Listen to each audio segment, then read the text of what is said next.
football lovers, welcome to another episode of Ball Chat Podcast live on Facebook and YouTube. I am Benton, along with my family. One third of the family is missing today. Big up yourself, Junior Engineer, aka Manchester United fan, is out in them streets taking care of some business. But another extension of the family, come on, is in the building or on Zoom. Well, not in the building, but on Zoom. Come on, how are you doing? I'm good. I'm good. Great to see come on as always. It's a one. It's been a hectic day. Come on, so it's nice to see your wonderful smile. And we'll rough it through without the engineer today. We will make it through without the engineer. Um, Football lovers joining us today. We always push to have different views and different opinions. And joining us today is a man who I value his opinion heavily, immensely. I mean, he's a brethren, a brother, a family, a ball child. He was there with us at the beginning. FIFA agent himself, the man who played football at all different levels. We're going to have a very good discussion on the business side of football, players deciding on agent. We have one and only Mr. Damone Priestley, FIFA agent himself. Damone, how are you doing, brethren? I'm doing great. I'm doing great. Always good to be here amongst family. So, big up Biggs. He's not here, but get to enjoy the time with you and come on. So definitely, I'm great. You know, so football lovers, we're going to get ready to send on your comments or question for Damone. Anything that you have relating to the decision making of players, how they go about that process and making a decision in terms of selecting an agent. We'll hit some questions at him. Then we're gonna get to our ballers and bugs, discuss the week in football. We're gonna preview El Clasico, Real Madrid versus Barcelona coming down the pipe on Wednesday. Discuss why Liverpool is wobbling against Watford in our EPL roundup, and share some sympathy for our Arsenal fan as Freddie Lombard is lost at sea and he's begging for help. But football lovers, if you're watching us on Facebook or YouTube, you should send on your comments or questions. So come on, let's go ahead and have a lively discussion with Damon first and foremost about agency, the business of football agency, and what goes on with players selecting and making a decision regarding an agent. Damon, I'm about to give the player people some of your background. So I was a professional football player for 10 years, from North America, Central America, Europe, the Middle East, and Asia. After retiring after 10 years, decided to go the route of being an agent because I didn't like what I was seeing in the industry. And 10 years later, here I am as a football agent. And football lovers, just for the record, you graduated from George's, right? So you're a George's man, right? And No, yeah, you're not. no. I went to high school up here, funny enough, and then I Okay. traveled the world, so I was all over. Okay, so for a second I thought you were George's man there. No, Um, man. and No. and but you are also a Liverpool fan, so we want to get that, make sure so we establish that. I'm a fan of Liverpool this season, put it that way. Okay, okay, all right, I'm one of those where I like the players. yes. I can't really say the actual club, but Liverpool has treated me very, very well on my time spent there at Liverpool. So I am a Liverpool fan as of this season. Next season, before it was Arsenal, then that shifted. That was the days of Henry, but now I'm a Liverpool fan, I would say. Okay, okay. All right. So one of the reasons why we invited you on, Damon, is to discuss um players making decision to select an agent. Give some of our listeners some tidbits and some of the process, the things that goes on in this process. Come on, how about you start with any question that you may have for Damon on this subject? All right, Damon. So I want to know, like, what should young players, like players who are signing their first professional contract, what should they look for in an agent? What questions should they ask? What should they actually look out for? Just to see if this agent is good enough for me, or if the agent has that person's best interest in heart? It's a great question, come on, and it's not the clear-cut answer because each individual it depends. So you have to get to know that person's personality because at the end of the day, the agent is selling the player, selling the services of the player. So the agent, if the player is a player that they want, they will sell you the world, sell you the dream, is how I say it. They'll sell you the dream just so they can get your signature and then go from there. One of the things I would say to just find out the agent's past performance. Mm-hmm. What has the agent done prior? What markets is the agent's specialty in? Because not every agent has a niche in each market. Some are better in Europe or in certain countries within Europe, so Germany, Holland, France, England. Some are best in South America. Some are best in the US market. So, and even within that, there's differentiation. Some are really good at the first tier MLS. Some are better at the USL and the League One level. So it really depends. So the first thing I would say, what is the agent's past performance? And then in addition to that, how do you interact with the agent? What do you see? What is he speaking about as far as how does he interact with you?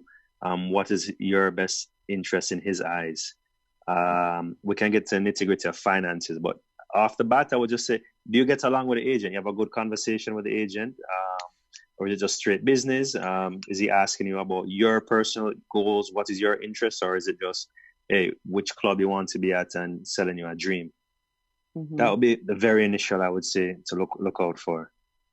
So the conclusion from that dialogue, Damone, it's imperative to make a personal connection with this agent because correct me if I'm wrong, because this person is gonna make pivotal decision to your earning potential from now until a very long time, and those are your peak earning years. So you have to have a personal relationship with them. How about the trust side of it? I mean, how does that play into it? The trust is the personal relationship. So if you don't trust a person, don't do business with them. That's a straight up answer. So if there's any doubt, any concern, don't move forward. Okay.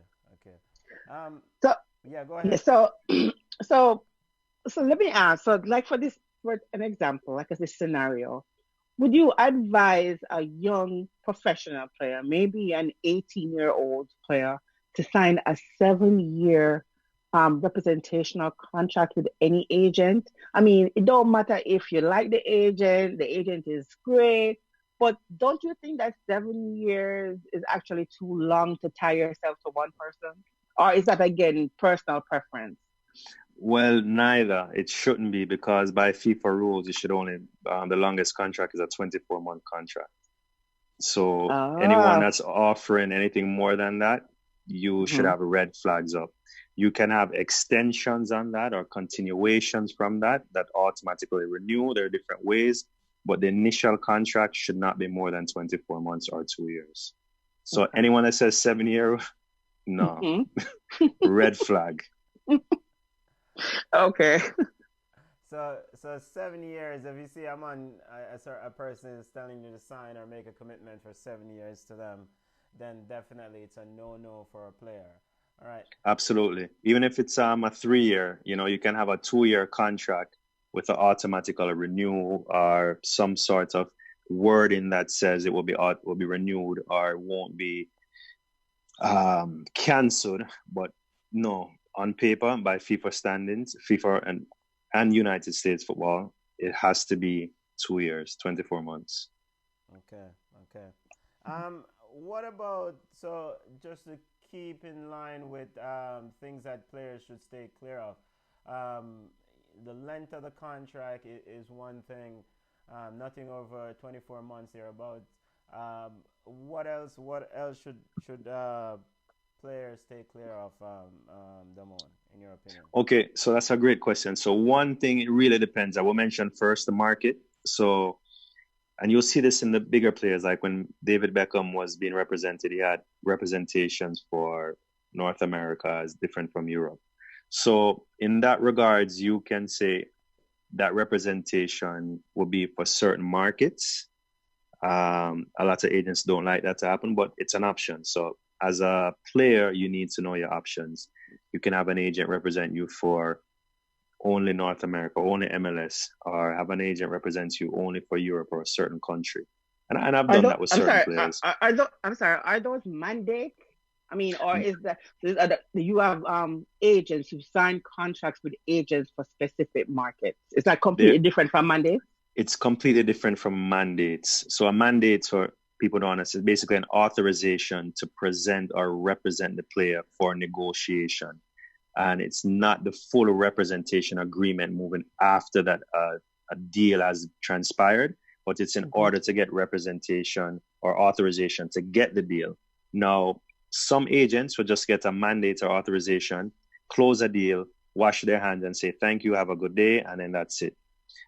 Some would say, okay, now that I've gotten your contract, let's do an actual full representation agreement. So to answer the question, a lot of agents don't like to do the separate representation for each market. But as a player, you need to know that it's there, because they'll say a global contract. And typically that's what I do. I have 2 clients there. I have specific markets and regions, and those regions are outside North America because I don't want them to be here in North America. But for the most part, it's global, and that's what most agents will try to do. But as a player, you know that you can actually say representation for, you could pretty much say representation for USL Championship. You could just put it that way, and they can't represent you outside of that. If they want to go USL League One or MLS, they don't have authorization. So you can be very specific. Mm-hmm. But that is actually good, because then again, you said there are some agents that their market, their target market, or their connections, because it's all about connections when it comes to agents as well. The connection in certain areas, would actually work for some players. So that's actually good. So if I know that Damone is really strong when it comes to MLS, and I want you to represent me in MLS, versus somebody else who's really strong in Sweden or Norway to represent me, and that's good, because I never knew that. I thought if you had an agent, then that agent is your agent exclusively. So that's actually good information. I didn't know that before now. And a lot of agents will not tell you that, because they feel that they want to have full representation for every market, and then they will on their own collaborate with a local agent in that market. So that's what you see typical. And most agents say, well, if you don't want me to represent you for not any market or all the markets, I won't represent you. But you as a player have the choice to say yes or no. And once you have this knowledge, many agents would tell you something different, but no, you have representation for that said market. It's like a cell phone. I mean, your phone is for, DC or Georgia or United States, North America. When you go to England, that phone may not actually work. So pretty much you get a different one. So that's how I like to use a comparison with that agent in each different location or market. So football family, joining us on Facebook or YouTube, we're speaking with Damone Priestley, FIFA agent, head cook and bottle washer at P10 Entertainment and Sports Consultancy Group. This is my brethren, my brother, the man who's played football at all different levels, and now he's on the business side. A very knowledgeable, quite informative discussion here about players making a decision, what sort of decision, what are the factors that contribute to the decision making regarding selecting an agent to representing them and moving up from the amateur to the professional ranks. So if you have questions or comments, send them on. Or statements, anything that you have. If you know a professional player, call them up, tell them to listen in, or know if they have an issue. Even call Kamara Lawrence and him to listen. He might learn something. Stop it. Hey, so Damone, so I wanted to ask you this, because everybody knows that I have a big issue with ISA, right? So I wanted to find out, or I wanted some advice in how can I tell someone if branching off into being a professional football player is not the right thing for them versus going to college? And how can I explain to someone that, listen, if you sign with an agency or an agent, then you're not eligible anymore to go to college? Surprisingly to me, some players in Jamaica don't know that. They don't know that once they sign with an agent, then basically the scholarship is gone through the roof, to the window. Exactly. So unless if they're going to college here in the United States on the NCAA rules, if there is a signing or some sort of sponsorship where they're getting paid, it revokes their ability to play and get a scholarship in NCAA or US sports. Now, if they're going to go to a different country, if they're going to, play in another country where the NCAA doesn't rule, it doesn't matter. But if you're coming here to the United States, which majority of players from Jamaica are in the Caribbean, basically you're pretty much making yourself null and void. There are certain things that you can do instead of a full representation, and it's more about the verbiage. And can say that person be your advisor for sports advisor. They leave it as that. And then again, many agents won't do that unless they feel that the player is someone they really want. And most agents just turn their back and say thanks, but no thanks. But there are options, but definitely be aware once you sign an official agent representation, and that's lodged with the federation, so that would be lodged with the United States Football Federation, it deems you null and void from being able to get some sort of scholarship within the NCAA program in the US. Even if it doesn't work out. So we need to say that part, because some people might say, I tried, it didn't work out, can I go to college now? Exactly. Even if it does not work out, you're pretty much screwed. I've seen European players that have signed with agents, played, and I've seen them fall through the cracks, and they've come here and they ask them, it says, have you played professional? Have you signed with an agent? They've placed no, even though it has been so, and they've, went through their whole college life and got through. And I'm not suggesting that, but it's a risk. But especially for us Jamaicans, we're really on the radar. Hope people are watching us. We're on the radar. So we have to just make sure that we do things the right way, because if anything comes up, we don't want to get into problems. So know what is right and what is wrong. Okay. Yeah, football lovers watching us on Facebook, big up yourself, El Pistolero. The host mic sounds a bit low, sounds low. Sorry about that, family. Hopefully I'm coming through better now. I was able to address some of the audio settings here on my end, so hopefully I'm able to come through a lot clearer. If you have questions or comment for Damone, Priestley, FIFA agent, P10 Entertainment Sports Consultancy, send on your questions or comments and we'll get to them. Damone, what has been your most rewarding experience for you now being on this side as a player and also on this side of the game?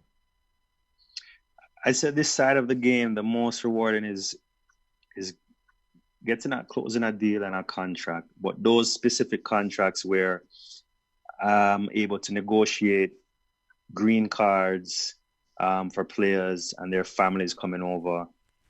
That's one of my specialties, where I feel that you're here to get a football. If you're a international player coming to the US, that's one of my big strongest points, be able to negotiate those things and get those into the contract, sorting that out with the attorneys and the immigration lawyers and everything, to make sure that when you're coming over here to the States, you're not just getting a football contract for 2-3 years and that's it.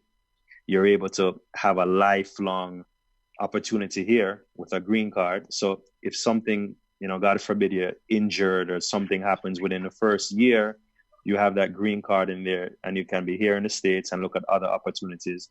And not only for that player himself, but I also do it for the family. So if it's a player that's coming over with a family, wife and kids, I make sure that that's handled by the team. And I've done that on several occasions. I'm working on one right now where a player has a green card and he's been overseas, but he's coming back to the US and we're doing his US citizenship. So there's definitely, those are my biggest accomplishments personally, to say that, hey, it's not just football. You're not just getting them a monetary contract, but you're building something, where they can have a better life after football. And so that to me is the biggest pleasure. Okay, come on, go ahead. Oh, that's it. You asked that question. That was No, one of my questions I wanted to ask. but what about the recently the JFF said something about you had some curiosity about that. Come on, about the USL Oh and MLS. yeah. So so uh, so one of my questions that I wanted to ask you, Damon, was that I mean you probably can't say much because of politics and stuff, but do you think the comments made by the JFF will impact players who want to play in the US? They're saying that the USL and MLS, they don't deem it as good enough for Jamaican players again, if they want to represent the country.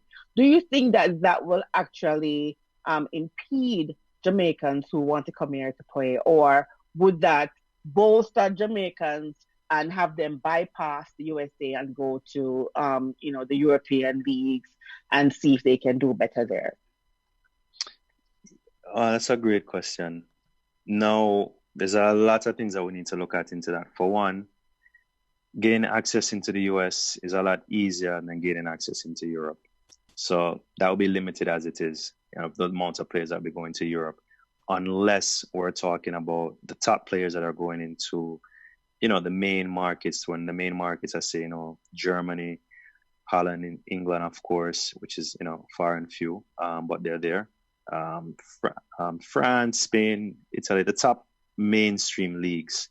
So those will be far and few. Now, the other opportunities that you will see will be the smaller Eastern Europe, or those smaller countries, the Czech Republic, the Albanias, locations like that, just a few just to start.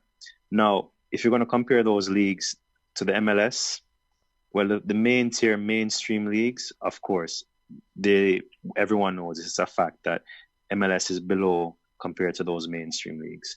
However, the Eastern European leagues, there's good competition, good quality, and it just depends on who you're speaking with, and they'll say the comparison is better or not better than MLS. Me personally, I think it should be taken on a case by case.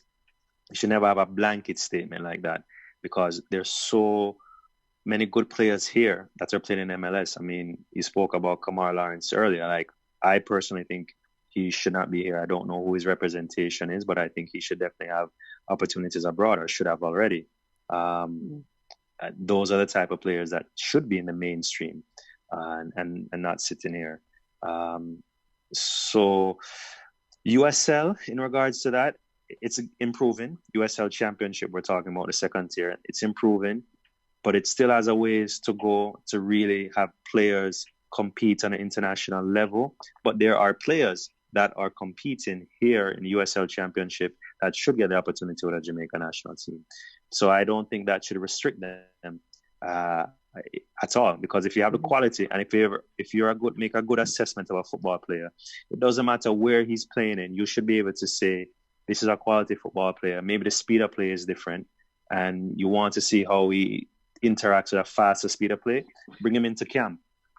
Right. So I don't think we should limit ourselves to say, hey, only if you're playing in this league and that league. Because as we know, as I'm an agent, there's politics in this business, and you will not go very far if you don't have the right network or politics. But if you truly want a successful team, you have to get past whatever league that they're playing in without the limitations, because there are players that are playing USL League One and they'll take the jump and they'll end up in another country and doing very well and just never get the opportunity. I mean, right. People speak about Christian Pulisic. If he had stayed in America, he would have went through the USL, a college USL route, and maybe playing USL Championship now, maybe. So it just really depends on where you're seeing the path that you take. But I would never, ever limit it and just say, hey, players playing in this league will not get an opportunity, because we're just shooting ourselves in the foot by limiting ourselves. There's so much great players there. We should not limit it. You should have a very good scouting system that you can say, these players are good. But if you don't have that established, you're pretty much doing YouTube scouting. Okay. And you're right, because then you can't look at videos and determine. You can't look at one video and determine if that player is good or not. Because I've watched games in the USL, because when Michael was in USL, and watched games, and you would see a player have a bad game this game, But the next game, you're like, whoa, where was this player the last game that, he played? So you're right. Jamaica doesn't have a scouting system. So basically, they're taking what? Stats? Are they looking at stats to say a player is good or not? And then I'm not knocking Brian Brown, but are you saying Albania is better than USL? I don't see it. So I agree. They're going to shoot themselves in the foot if they continue to say things like this. Yeah, you can say it, but it shouldn't be in the media where USL and MLS can see, because then they're going to say, okay, what? You think our league is not good enough for your players? Then we won't give them the opportunity. So I just think that was kind of crazy for them to say. I mean, they can say it, but that doesn't mean that, they should. I agree. And it's funny enough you mentioned the Albanian, because a coach that I represented, I obviously won't call his name. He was a top coach in Albania this season where they've won championship. He was then promoted to the national team of a neighboring country. While he was in Albania, we spoke about several of my Jamaican players that he was very much interested in signing. However, he said, Damone, I don't think that we can pay your players because they're worth more than this. And so imagine that. And so when we compare it, and these players, they were somewhere here in the USL and some were not.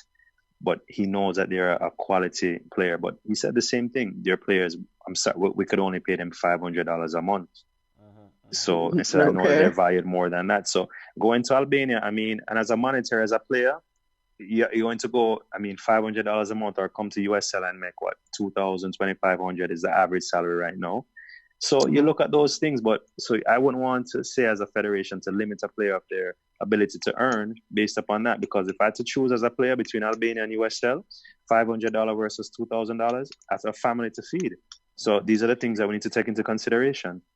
And then I think if your agent is good enough, you can get a better deal in USL. If you're a quality player, then the things kind of add up. Your bonuses add up, and then for them to provide housing, it also adds up. So even though the salary might be in the $2,000 to $3,000 range, depends on the market that you live in. If the rent is $1,000 and you add that to it, that's what, for 9 months, that's extra $9,000.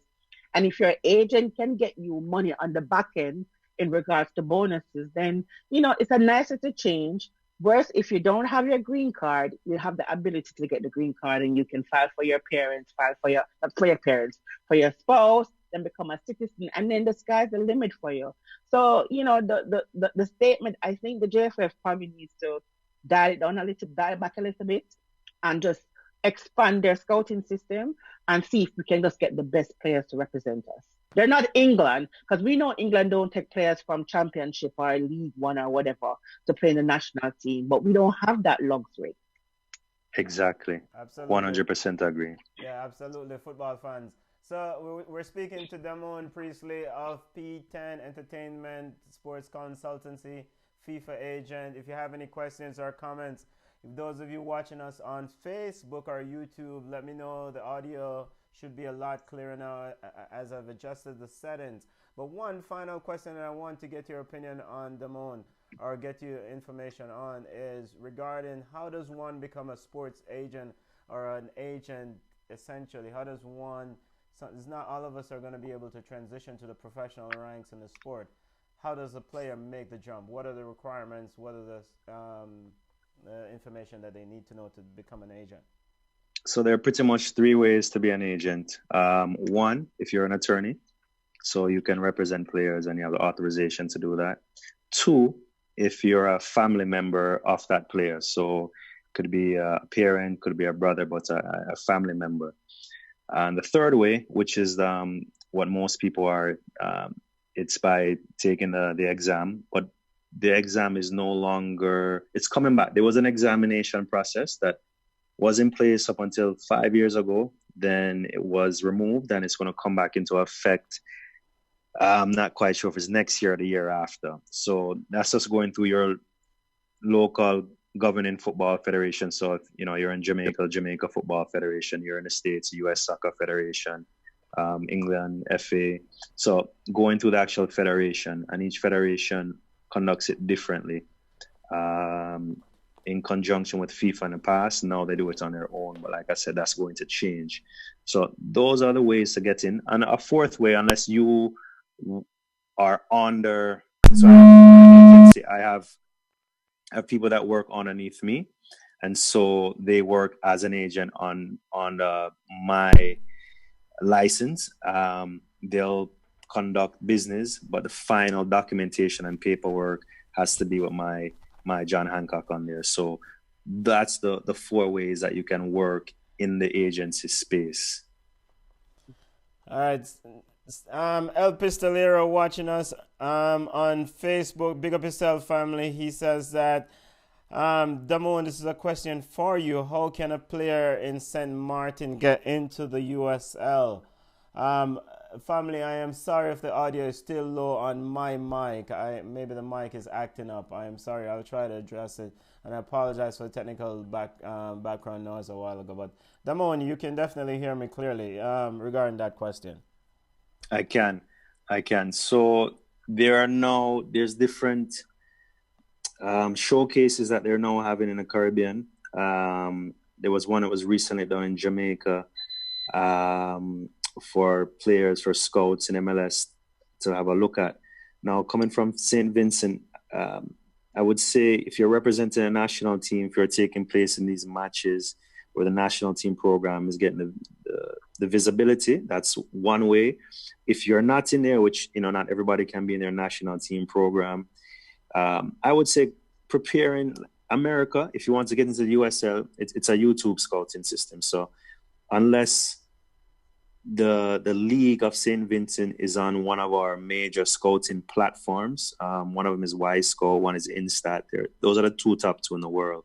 There are others out there, but I would say get a video compilation of highlights and share that with as many agents that you're interested in working with. Send it directly to clubs. You don't necessarily need to go through an agent in that regard, but you can send it directly to clubs and say, this is the highlight footage of me, this is what I'm doing. And, see if there's any interest in that. And most clubs would say, based on such a small country in the Caribbean, they say, well, can we see you in person if there's interest? And if there's interest in there, then we can go about from seeing you in person. But the likelihood of being signed from a video is very, very, very slim. But you can gain interest by having a video footage and then going from there, then proving yourself once invited up to train with the team. Okay. So video footage, El Pistolero, I'm sure you heard that. Video footage, St. Martin, players, if interested in trying to get into the USL, go ahead and, try to compile a tape and try to reach out to the respective teams and then gain some interest from there. All right, let's get to our regular scheduled program, football family. Damone definitely have strong opinions about the game itself, the on-field play. And let's start. Let's discuss ballers and bugs. Ballers being the most impressive players of the week and the unimpressive players of the week. Damone, you are the guest joining us today on Ball Chat. Who do you have as your baller of the week? Football family watching us on Facebook or YouTube, please send on your ballers. Ballers being the most impressive player of the week. You know what? I'm going to have to plead the fifth on this one because honestly, this week has been a very hectic week of negotiations. So I've not got to watch as much football as I've wanted to. So I'll have to say, well, Arsenal lost. This is I know, and Liverpool won. So I just have to leave those two. I would say I don't want to call Arsenal a bug because that's my second team, but I'll have to go with Arsenal at the moment. Arsenal and Liverpool. And yeah. Wait. So let me see if we get this clear. He says he's pleading the fifth, but he's gonna go ahead and give Arsenal the bug, even though we didn't ask a bug. And it seems like he's still in the way of Liverpool for the baller. You want the baller? Okay, all right. Sorry, my bad. No, I would say Liverpool. I mean, right now, I would say Liverpool. Like I said, I never watched this much football, but I like the 2-0 victory over Watford. Yes. The second goal was nice. Was a little bit of creativity and fun. So that was exciting. So Damone, ball of the week, football family, is Liverpool. He's a Liverpool fan this year, so let's see how it goes. Send on your ballers and bugs. El Pistolero said thank you for that information, Damone. there are quite a few players in St. Martin who has a lot of good qualities, but very little exposure. Well, Way better Benton, I than was the. in trouble. If you can share with him, because St. Martin, I said St. Vincent, so my apologies for that. But that's if it's the French side or the Dutch side, I'm not sure which side he's referring to. Yeah. But there's always a loophole for them, not only USL, but in parts of Europe, because I'm not sure if St. Martin has that affiliation where they can be part of the EU. So that would be a question for El Pistolero. So that can be really something special that not a lot of countries have access to, because you'll see it in Bermuda, where these players can actually play in Europe because of that affiliation. So St. Martin may fit in that hole. So if an agent knows what they're doing, or people are just knowledgeable, there's other markets in addition to USL. Okay. So there you go. So, El Pistolero. All right, back to. I see you, Dalton. Big up yourself, family, watching us on Facebook. See you, engineer, watching us on Facebook. All right, come on. Who is your ball of the week? Damone's ball of the week is Liverpool for their 2-0 win against Watford. I have two ballers this week. So Mo Salah, of course, Liverpool as a whole. Yes. But I have to give Mo Salah a shout out. He actually played well. Even though they have the issues, in my mind they have the issues, he actually played well. He had a brace, could have been a hat trick. So he's my first baller. And then my second baller, I have to give mad props to Sheffield. Sheffield is really getting it done. But I want to give John Flack, I think it's John Flack, his name is Flack. He scored a brace for Sheffield against Aston Villa. And it was actually 2 good goals. So those are my two ballers. So come on, ball of the week, John Flack of Sheffield. Sheffield is what, sitting in 5th or 6th in the EPL? I think it's 5th. Sixth in the EPL. Oh, Tottenham won. Mm-hmm. Yeah, because Tottenham won. Damone's ball of the week is Liverpool 2-0 win over Watford. He was very impressed with the second goal. He said there was a bit of creativity. Let me run through some ballers from the family on Facebook. Dalton says his baller is Salah for 3 world-class goals with his walking foot, right foot. And De Bruyne and Micah and Mikel Antonio from West Ham. El Pistolero said baller is Norwich for holding Leicester. Junior engineer bug of we didn't ask for bug of the week yet. No Ollie yet. We didn't ask for Ollie yet. Engineer. And Junior's ball of the week is Klopp. The man has implemented a mindset in his players. And Dalton says, come on, stop about issues. Salah and Mane had one incident. Bugs of the week. Damone, who is your bug of the week? I know you mentioned Arsenal. Do you want to stick with that bug of the week, family? I'll have to stick with Arsenal because we really need to put some fire underneath them because we need to step it up. I wanted to say Arsenal the better, so I'm not going to applaud them. So, at this time, I just have to say Arsenal is a bug of the week, the whole entire team. And Arsenal, he was an Arsenal fan Damone was an Arsenal fan during the days of Thierry Henry, and he seems to be riding somewhat with them now. No, he's a wagonist. He's a wagonist. But to that end, Arsenal is his bug of the week. Arsenal lost to Man City in a mauling. Man City just chilled the entire second half. It was a testimonial match, pretty much. At the end of the game, Freddie Lundberg said the board needs to make a decision quickly. He doesn't want this job permanently. He needs help. The man is crying out. Junior's bug of the week is Ole. Yes, what's new? But hold on, but you didn't tell us your baller. No, because I'm just going because we're running up against time. Okay. Come on, who is your bug of the week? Bug of the week. First of all, we know it's Arsenal, but let's throw Freddie in there, especially after with his lame post-match interview was ridiculous. So whoever gave Freddie the job in the first place is my main bug. Then Arsenal is the big. They look like a shell of a team today. They looked poor. Ozil got booed when he was. I mean, you're down 3-0, you're being subbed, and you're walking slowly off the pitch. He got booed, and to the people who were sitting close to the mic, oh my gosh, they need their mouth washed out with some soap. And also, I need to say, Real Madrid is my bug of the week too. They had the opportunity to go clear of Barcelona, but they just had to tie. Barcelona draw. Real Madrid decided they wanted to draw too, so they're my bug as well. So Arsenal, Freddie, the person who signed Freddie, and Real Madrid. Wait, come on, even giving Real Madrid bug of the week because they drew with Valencia family, but Barcelona drew with Sociedad. How come Barcelona didn't get bug of the week either? Because Real Madrid had the opportunity to go top of the table Okay. if they won today. Okay. All right, it's your bug. Let's keep going through some bugs of the week. Arsenal, El Pistolier said his bug is Arsenal's board. Man, them behaving like Liverpool when we couldn't hire a good manager. And they are bugs. Dalton said the bug of the week is Watford. They should have beaten Liverpool. Other bug is Chelsea shit. It's a family show for Kenneth winning at home. And Junior, my apologies, engineer, his bug of the week is not Ole. His bug is Manchester United fans who thought this was a turnaround. All right, those are the ballers and bugs. I quickly honorable mention for me on bugs of the week is Duncan Ferguson. I know he's doing a fantastic job in terms of getting the energy up at Everton, but he made a decision today with Moises Keane that requires a bit of a bug treatment, in my opinion, or bug labeling.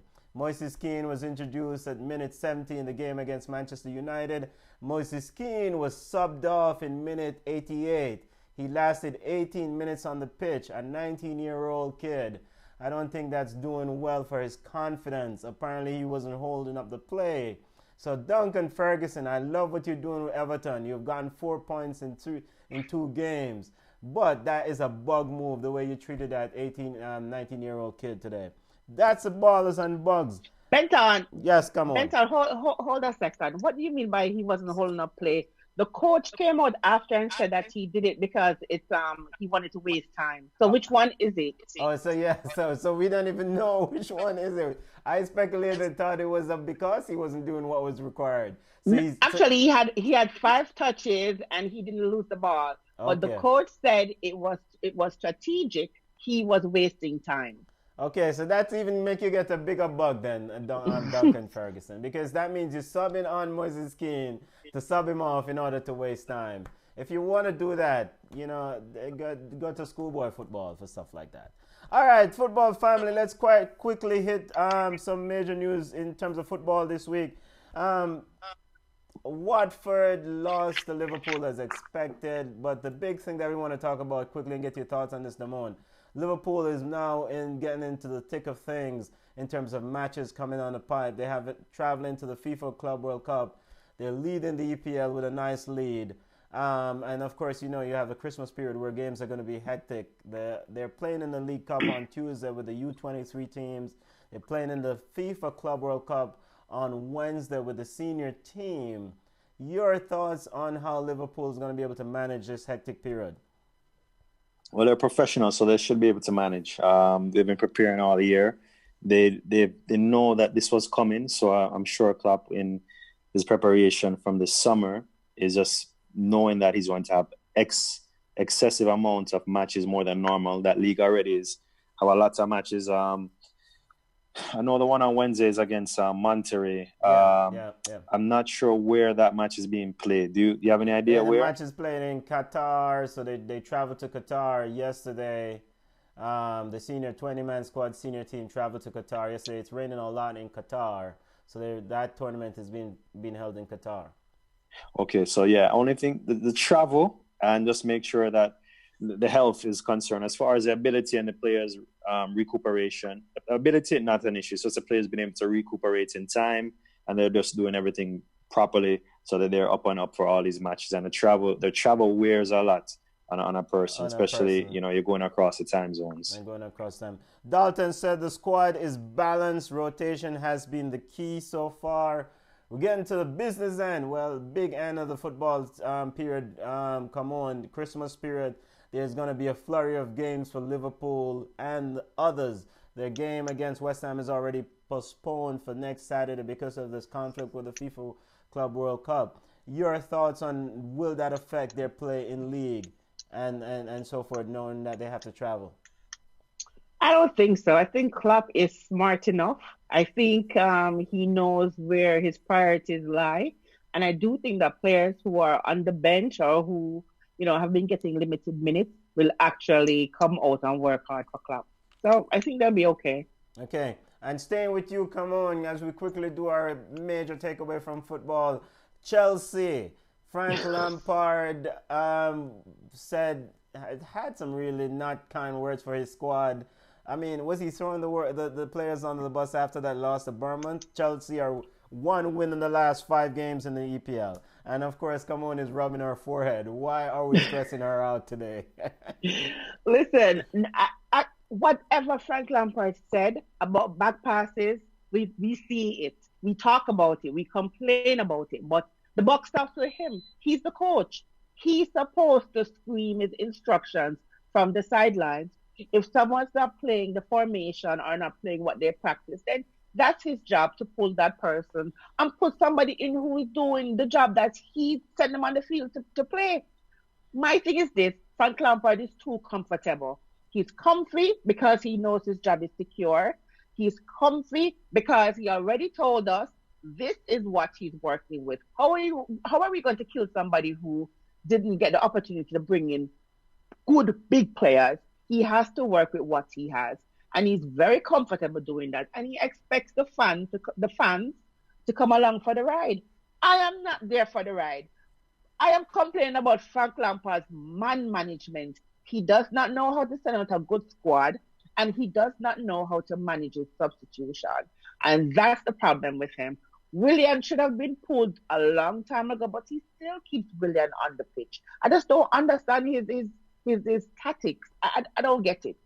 So Okay. hopefully when we can buy some players, Frank Lampard will get good players and he will be under some fire. Mine is getting an excuse because he can't sign the players, understandably so. El Pistolero says Liverpool will get through. They don't play again until the 26th of December. That's the Boxing Day game. They will have at least 3 days rest. And Lampard is waiting on January, presumably to sign players. But if Liverpool does beat Monterrey on Wednesday, they will play in the FIFA Club World Cup final against Flamingo. That's one will think that Flamingo will make it to that FIFA Club World Final as they play Al Hilal. Sebastian Giovencio, Al Hilal. Now to hit some other major news. Damone, Leicester City drew with Norwich. You heard some Liverpool fans giving Norwich the ball of the week for actually holding Leicester City. Leicester City still sitting in second in the EPL.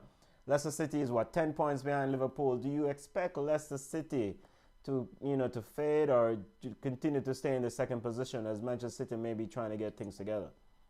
No, I think they have good momentum.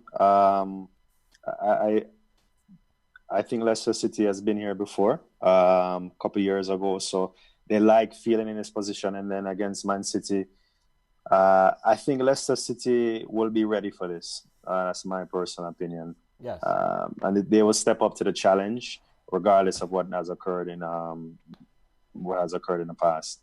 And so I think they're more consistent than Man City at the moment, personally. Yeah, and we'll preview Manchester City versus Leicester City coming down the pipe next weekend in our preview section quickly. Trying to hit some other major news around football in Europe. Come on. Carlo Ancelotti, former coach of Napoli, is out. He was sacked. He got hired last year in May.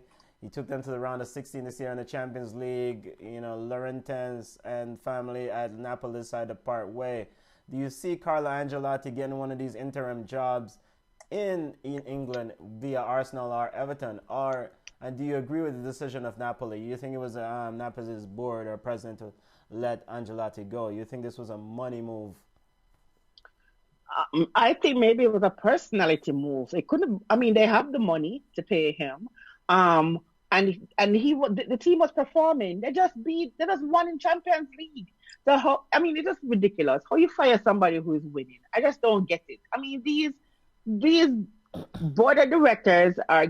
I think I don't know what they're sniffing. I don't know what they're drinking, but that was ridiculous. And guess what happened? Since he lost his job, the new coach has not been doing better. He's not been winning. So, and he looks frustrated with his team. So I think Carlos Ancelotti would be a good match at Everton. I don't think he'll be a good match for Arsenal. Right now, nobody needs to go to Arsenal. You know, Emmanuel Petit there are those Emmanuel Petit and some former Arsenal players are aggressively voicing their opinion that the Arsenal board needs to move clearly and effectively and get Carlo Ancelotti before Everton sees and hire him as a coach. Gennaro Gattuso is now the man in charge of Napoli. They lost to Parma. Damone, you're in this you see the business side of this, and I presume that, you know, owners and presidents are making these decisions based on money at the bottom line. But have you ever seen so many coaches get sacked in a single season, you know, without even halfway?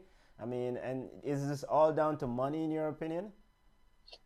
At the end of the day, I would say it would come down to money to answer it, but it's not directly visible.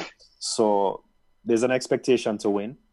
Once that expectation or the winless matches come into play, sponsors, sponsorships, then there's television rights, there's the fans, there's the pressure from the local community. So it comes down to winning. And once you're winning and money is coming in, everyone is happy. But once you're not winning, it really changes the look on it. People were your friends smiling with you, buying your beers and, you know, high-fiving, you know, weeks prior are now the one that want to chop off your head. So it comes down to winning. And these football business is a business to make money. And then once you're not winning, you're not making money. So the coach is the easiest one to blame. You know, no one's blaming the 11 players on the pitch. Obviously, we can't just change them all at once. So you know what? We can change one man versus 11. Okay. So that's where it comes down to, in my opinion. Okay. But that's not working for Arsenal. So at some point, somebody with common sense needs to say, that's not working. We just can't change the coach every 6 months and then, you know, magically everything will be okay. Arsenal is a case point. It's a case in study. You have to look at that. You can't just do that. I think Ancelotti, even though Napoli is in 9th, I think, or 8th, I mean, I think he was a good enough coach to keep the ship going. You know, it's just crazy. Yeah, it doesn't happen to Arsenal. And big up yourself, Kofi Powell. I see your family. Greetings to yourself. Send on your ballers and bugs. It doesn't. Why you have to keep bringing up Arsenal? Come on, just leave Arsenal alone. No? Leave Arsenal alone. Freddie Lundberg says, and that in his statement in his post-match, it was weird because the board told him that they will wait and see. He should wait and see regarding the manager. That was ridiculous. Now to continuing our quick roundup on the big news in football around Europe. Mönchengladbach lost today to Wolfsburg in Bundesliga. Mönchengladbach been sitting at the top of the Bundesliga, Damone, for a while. RB Leipzig is now at the top. Bayern Munich won 6-1. Coutinho scored a hat-trick. Is this the year, in your opinion, Damone, or is this too early that someone else other than a Bayern Munich to win this Bundesliga? It's quite exciting. I hope it is. I really hope it is. Red Bull Leipzig is doing very well. You know, and Mönchengladbach is not too far behind him. So I'm very happy to see that shift. You know, we need to come out of the shift of being top-heavy leagues. You know, I hope that shift would occur in Spain. You know, even though one of my favorite teams are the top-heavy teams, but I think it's good to make the football more interesting. Not so. Yeah, I'm glad to see that Leipzig is doing well and Mönchengladbach is there as well. So I hope it continues to be like that and it's not as predictable as it has been for so many years. And football lovers watching us on Facebook or YouTube, keep sending on your ballers and bugs. Staga, see your family. Staga said, come on, Lee, come out of Arsenal business. Talk about the flat, sinking bridge. Stay out of Arsenal business. Come on, Lee. El Pistolier, want to get your thoughts on Mount Pleasant Academy building. We'll touch that in a little bit when we do some discussion in Jamaican football there, so continuing our quick roundup around football in Europe. I mean, come on, yes, we wanted to get your thoughts on the Bundesliga regarding Bayern Munich's impressive showing yesterday, and do you think this is the year, or is it too early to say? I think it's still too early. Between Bayern Munich and number one, the Red Bulls, it's just 6 points. Yeah. And it's just the first half of the season. So I think the impressive showing yesterday by Bayern Munich kind of shows us that we can't count them out, even though they've been inconsistent. The same thing with Dortmund. I just wish they would just get their act together and just be competitive consistently. But I do like it. I do like the parity, as Junior would say. And I do like that it's exciting football. We just don't watch Bayern Munich run away with it. So, I hope they keep us guessing to even the last 3 games in the season. Yeah. It's very exciting football. Before we get to our preview and prediction segment of the show, I know we're pushing up against the clock, but we wanted to touch a couple business in Jamaican football while we have Damone here. Football family, if you're watching us on Facebook or YouTube, if you have questions for Damone, Priestley, FIFA agent, P10 Entertainment Sports Consultancy, send on your questions or comments. Anything you have regarding football question-wise, you can send them on to Damone. He's here. He's very, very knowledgeable and willing to answer your questions. El Pistolier said Bayern will eventually win the league. They know how. They know how. Definitely, they have a history of winning. Definitely have a history of winning. But we want to touch some news in Jamaican football before we get to our preview and prediction segment. Damone and come on, the JFF, as of today, President Michael Ricketts said that they will announce a head coach of the Reggae Girls on Tuesday after a meeting of the technical directors and stakeholders. Who do you expect to get this job, if any? I mean, why is this taking so long as the Reggae Girls get ready for the CONCACAF Olympic qualifiers starting in January? Anyone? Nobody wants the job. I mean, like, seriously, who would take this? Who would be in their right mind to go and take something where it's always contention, there's no salary, no respect, no loyalty, just headache? Who would in their right mind take this job? I think they have a hard time finding somebody who really wants to take this job, somebody who's qualified. Because even the assistant coach does not want this job. Yeah. Based on the dirty laundry that has been aired in public, I mean, it's not very receptive. It doesn't make it very receptive position. Damone, do you have any thoughts on this? I agree. Spot on. Come on. I mean, until you iron out what's going on, all these issues that we've been having with the federation and the payment and just the whole professionalism about it. I mean, who would want a job? Yeah. I mean, we've got, even on the men's side, the same thing has happened. People come to Jamaica because we're paying big money for the men's side. And then the women's side, they're not even paying that salary. So, who really wants this job? And it's probably someone who just wants to get a break out there to say, hey, I could prove myself I'm a good coach. But is that the type of coach that we need for these girls? Because the quality is there. Yeah. So I agree spot on what Kamona said. And Kofi Powell says his baller is Mane Salah. The combination is clicking again. It must be a Liverpool fan. We know. El Pistolera said somebody who needs exposure will take it. A couple of coaches got their license the other day, and I was actually going to bring that up, El Pistolera. We need to hire El Pistolera to host. Yeah, I know, right? Yes, CONCACAF license, B license. Tapa Whitmore got his CONCACAF B license, and it's all bodes well for as more and more coaches get these credentials behind their name, right? Right, football family?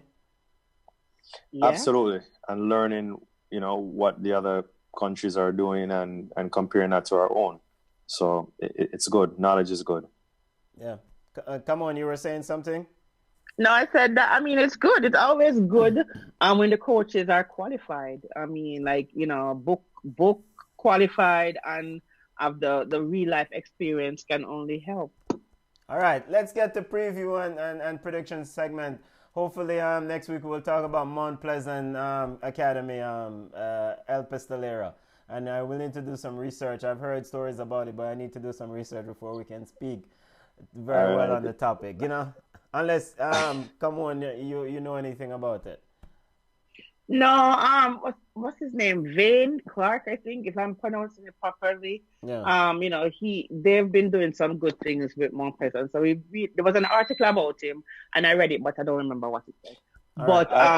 But they are doing good things, and I think they want to shape the quality and the level of football, and they're doing it from the grassroots, which is good. That's what we talk about all the time. You have to train the kids that, and so hopefully it can translate in a couple of years to come, because I know they enter competitions, different age groups, so it's not just Red Stripe Premier League that we see Mount Pleasant. They play in the under 13s as well. So I think what they're doing, his name is, what's the owner's name? Damone Clark, is that what they call him?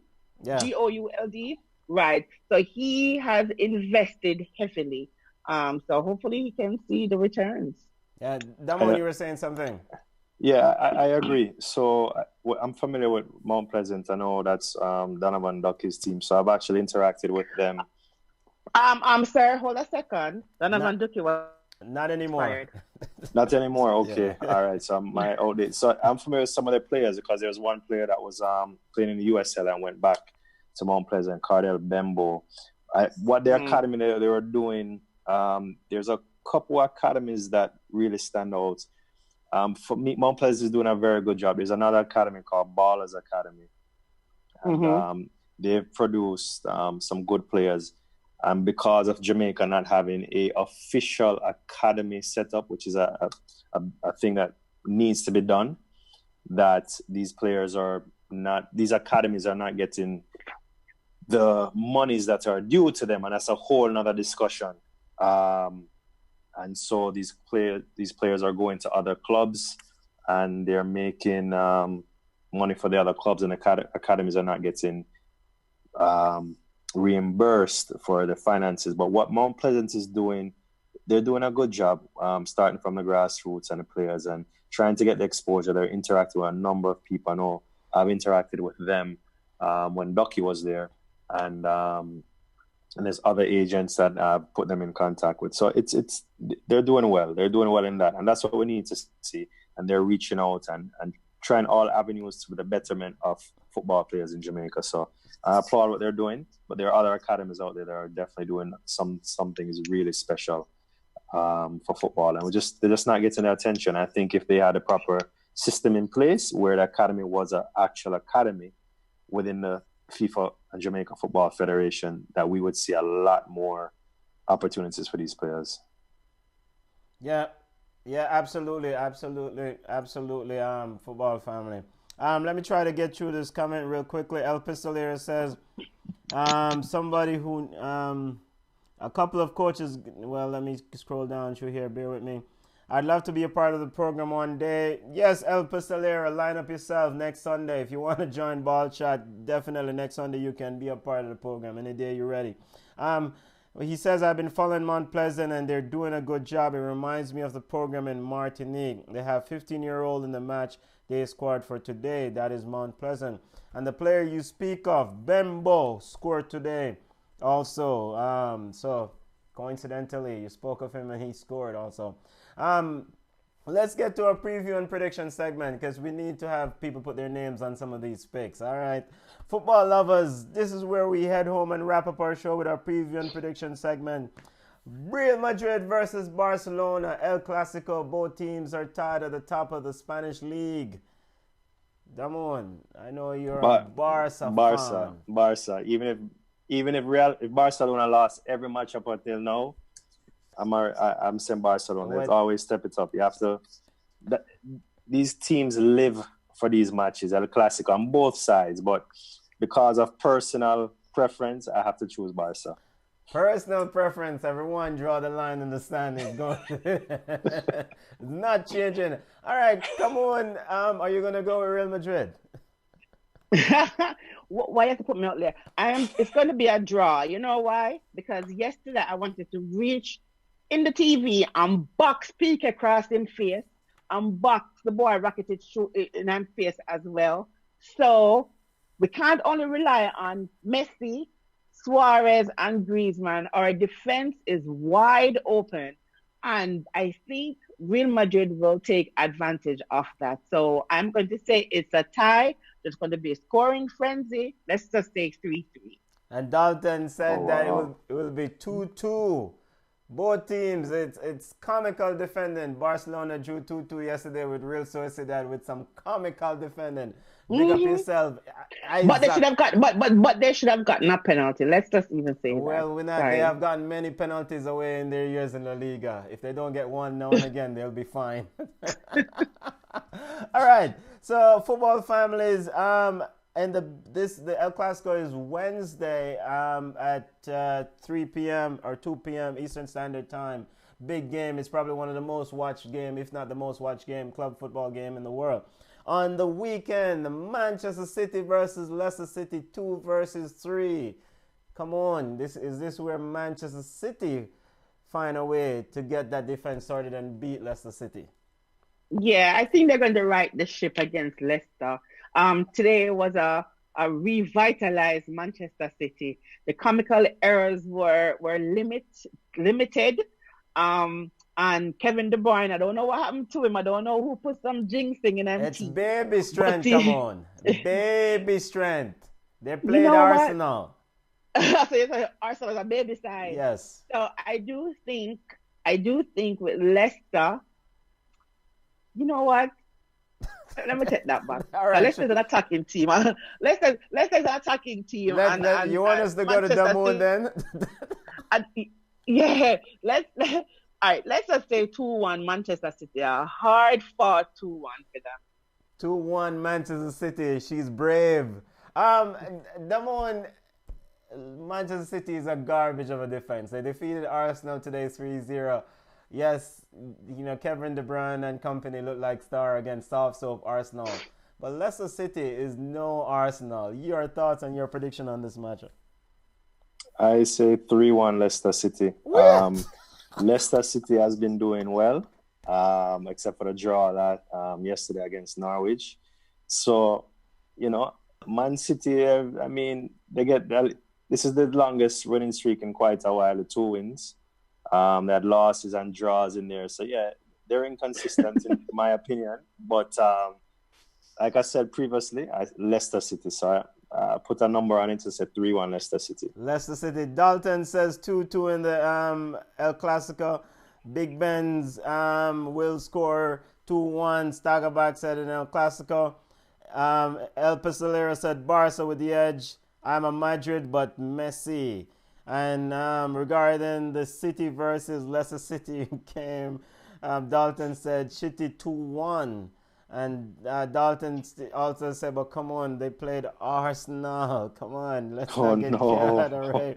El Pistolero said, I believe it's going to be a draw with City and Leicester City. Brandon has a thing for City.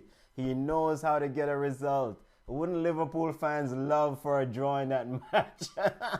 All right. The other big game in the EPL, our final prediction, Spurs versus Chelsea. Spurs is sitting 5th. 26 points. Chelsea is sitting fourth, 29 points. Is this the day that Chelsea get kicked out of the top four? Come on, your thoughts. Damone, it seems like we've lost. Come on, Damone. Yes, you're here. Come on. Come on, you can hear me? Yes. So I can. Can you hear me? Yes, we can hear you. Go ahead, come on. So I'm going to give it to Tottenham. Tottenham 2-1 Tottenham. So come on, it's so convenient that when we went to come on regarding Spurs versus Chelsea, her internet or something dropped.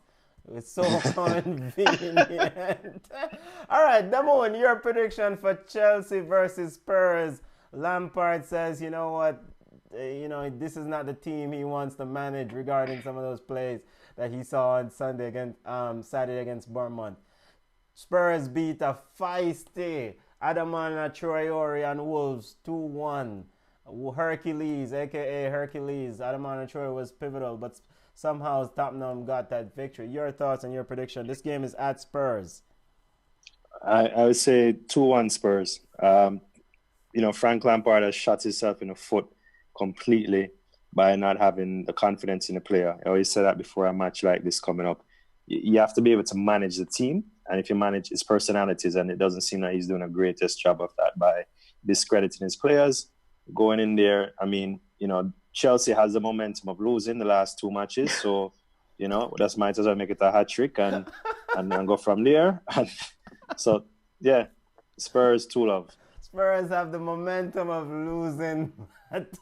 Hey, Chelsea. I'm sorry. Dalton says Cold Spurs 2-1. Staggerback says Spurs 4. Chelsea 1. Wow. Elspil Solera says Spurs is going to get the better of them. Mourinho, the teacher. Football family. This is going to be a riveting match.